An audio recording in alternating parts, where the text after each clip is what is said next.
Shalom jemaat Tuhan, selamat pagi, Tuhan memberkati kita. Hari ini kita ingin kembali belajar tentang manusia rohani dengan sebuah topik atau judul ukuran apa yang seharusnya digunakan, dipakai sebagai ukuran. Hal itu menunjukkan tentang manusia rohani. Gereja, orang Kristen, jemaat terkadang banyak keliru dan salah di dalam memberikan ukuran kepada hal-hal yang berkaitan dengan manusia rohani, sehingga hal itu menjadi tidak jelas, kabur, dan bahkan menyesatkan. Contoh misalnya, terkadang orang menggunakan ukuran menjadi rohani itu adalah pelayanan. Apa yang terjadi ketika pelayanan dijadikan ukuran manusia rohani? Maka kita melihat, menjumpai contohnya di 1 Korintus pasal yang ketiga, dikatakan bahwa aku tidak dapat berbicara kepada kamu seperti dengan manusia yang rohani, tetapi hanya dengan manusia duniawi, manusia yang masih kekanak-kanakan. Dan di sana, di gereja di Korintus, diceritakan ada perselisihan, ada perbandingan, ada penghakiman, ada perkelompokan dan perpecahan yang tidak menunjukkan sedikit pun bahwa mereka adalah manusia rohani. Dulu bahkan sampai Paulus berbicara. Nah, inilah salah satu kesalahan yang terjadi di dunia gereja, di dunia pelayanan rohani, menjadikan hal-hal pelayanan menjadi ukuran. Sehingga kita tahu di Matius 7 pun bahwa di hari-hari terakhir akan muncul nabi-nabi palsu, guru palsu, pengajar palsu. Mereka itu menyerupai domba, tapi mereka ujungnya adalah serigala. Dan dari buahnya lah kamu akan kenal. Jadi dari sini kita bisa melihat bahwa pelayanan tidak bisa dijadikan ukuran bahwa seseorang menjadi rohani atau tidak. Bahkan cenderung banyak sekali Bapak Ibu pelayanan-pelayanan yang orang-orang yang kita lihat begitu aktif dalam pelayanan, sibuk dengan pelayanan. Akhirnya apa yang terjadi? Berujung dengan perpecahan, sakit hati. Tidak ada bedanya dengan orang-orang yang tidak mengenal Tuhan. Terlibat misalnya dengan, nggak ada bedanya. Sehingga Josh Buckner berkata dalam penelitiannya, kenapa dunia tidak terlalu tertarik dengan gereja. Salah satu penyebabnya adalah dalam survei itu menyatakan bahwa dunia melihat gereja, bahwa gereja orang-orang rohani tidak ada bedanya dengan mereka. Kalau di dunia ada perceraian, di gereja ada perceraian. Kalau di dunia ada perpecahan, di gereja juga ada perpecahan. Kalau di dunia ada perselingkuhan, maka di gereja juga ada perselingkuhan. Kalau di dunia ada pemberontakan, maka di gereja juga ada pemberontakan. Kalau di dunia selalu ada perpecahan, maka di gereja juga terjadi perpecahan.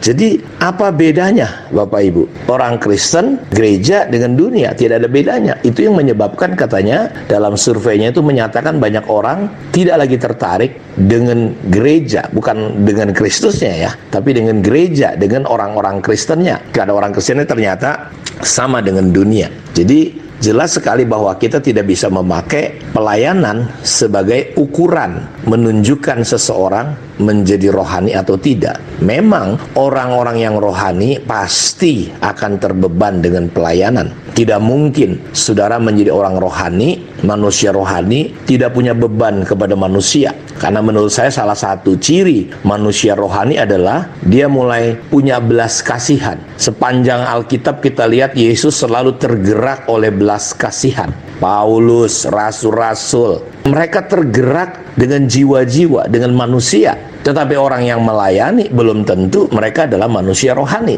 Tetapi manusia rohani pasti akan tergerak oleh belas kasihan, akan terdorong untuk melayani. Jadi saya bingung kalau saudara tidak punya beban mengaku sebagai manusia rohani tapi tidak terlibat ambil bagian di dalam gereja sekecil apapun, sekolah minggu kah, gereja anak kah, komsel kah, pemimpin komsel, pemimpin gereja rumah kah, saudara pasti akan ada beban untuk menopang, mendukung kerajaan surga. Yang kedua, berkat Tuhan tidak bisa dijadikan ukuran sebagai seseorang berohani. Kekacauan pada masa-masa lalu gereja mengukur bahwa berkat orang yang diberkati itu adalah ukuran. Saya tidak menafikan bahwa manusia rohani pasti akan diberkati oleh Tuhan. Tapi berkat Tuhan tidak bisa dijadikan ukuran bahwa seseorang itu rohani atau duniawi. Tidak, Bapak Ibu. Kerohanian tidak bisa diukur dengan berkat.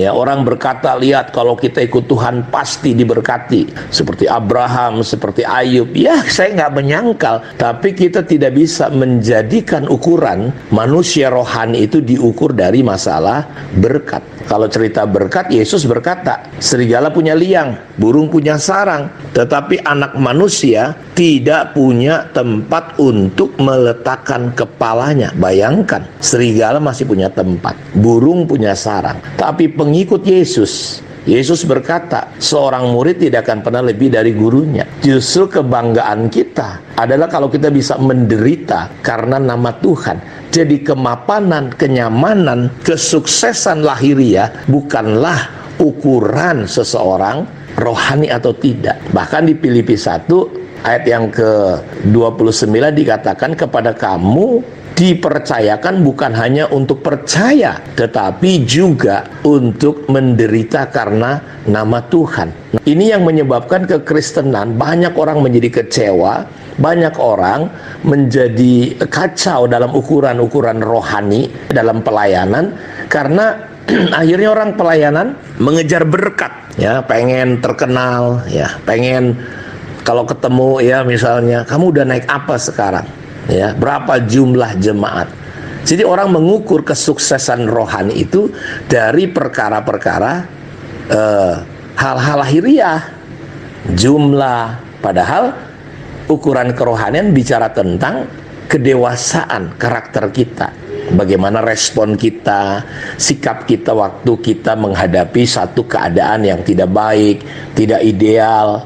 Ketika kita dizolimi, ketika kita mungkin dihianati, ketika kita mungkin sedang dalam kondisi Bapak Ibu, ya, dalam keadaan miskin, usaha kita tidak maju. Gereja di Makedonia, saudaraku, Paulus berkata dalam keadaan miskin, mereka tetap bersukacita, mengucap syukur, meluap hatinya dengan sukacita. Bahkan mereka rela mau memberi melebihi siapapun juga. Kita melihat, nah, ini yang saya ingin Bapak Ibu dalam perenungan kita hari ini, kita memiliki ukuran-ukuran rohani yang benar dan jelas, sehingga kita tidak menjadi orang Kristen yang sesat. Kita tidak menjadi orang Kristen, ya, kelihatan rohani, titelnya rohani, tapi ternyata kita berada dan hidup selalu di dalam kedagingan kita. Karena itu saya berdoa biar kiranya pelajaran kita tentang ukuran manusia rohani ini bisa kita pahami dengan benar. Saya berdoa kiranya Tuhan selalu menolong kita, memimpin kita, ya, sampai roh, jiwa, tubuh kita sempurna. Mari kita berdoa. Tuhan, aku berdoa untuk semua umat-Mu, dan apapun yang menjadi pergumulan, hari ini kami dibukakan, mengerti bahwa ukuran rohani bukan lahiriah, ukuran rohani bukan pelayanan, tetapi karakter. Ukuran rohani adalah bicara tentang hidup kami, keintiman kami dengan Tuhan.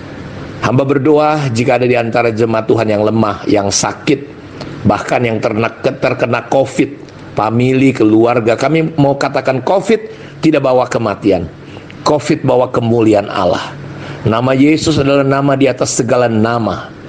Percaya kami kepadamu Tuhan, dan percaya adalah kami lebih mempercayai firman-Mu daripada apa yang kami sedang rasakan dan pikiran, apa yang sedang kami pikirkan. Karena itu kami mau berkata, percaya bahwa bilur Yesus menyembuhkan, kematian Yesus membuat kami berkemenangan. Jika kami ingin sehat, sembuh, panjang umur, Tuhan telah mati di atas kayu salib supaya kami sehat, sembuh, dan panjang umur dan berkemenangan. Dalam nama Yesus kami berdoa. Amin.